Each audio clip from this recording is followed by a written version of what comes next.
It really is like buried treasure. Yeah.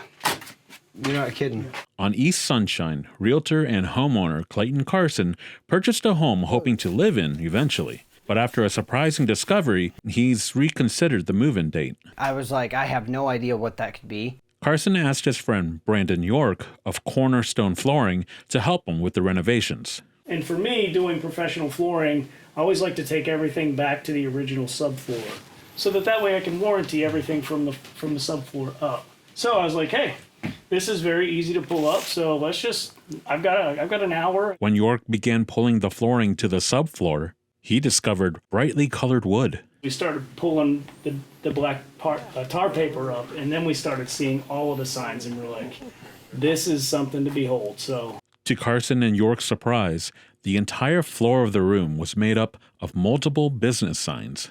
The signs consisted of advertisements for Ford, Brooks Potato Chips, Hoover's, Murray and Kent's Insurers, and more. We went from working pretty quick to vigorously trying to clear it out of the way so we could actually see what all was underneath it, because it was very, very literally uncovering treasure, for sure. Yeah.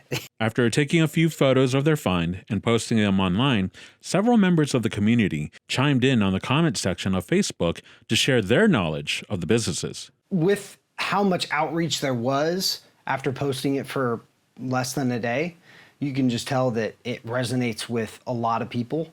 I mean, there was a guy on there, and I couldn't tell you his name now, but he thinks his grandpa was the person who painted these signs. They believe the signs are actually seat backs to old benches at bus stops. Carson says he does intend on making the home an Airbnb eventually. However, the amount of time and money it would take to epoxy the floor is not something he wants to tackle. Instead, he intends to give York one sign, keep a few for himself, and give the rest to local historical groups so that everyone can see his buried treasure.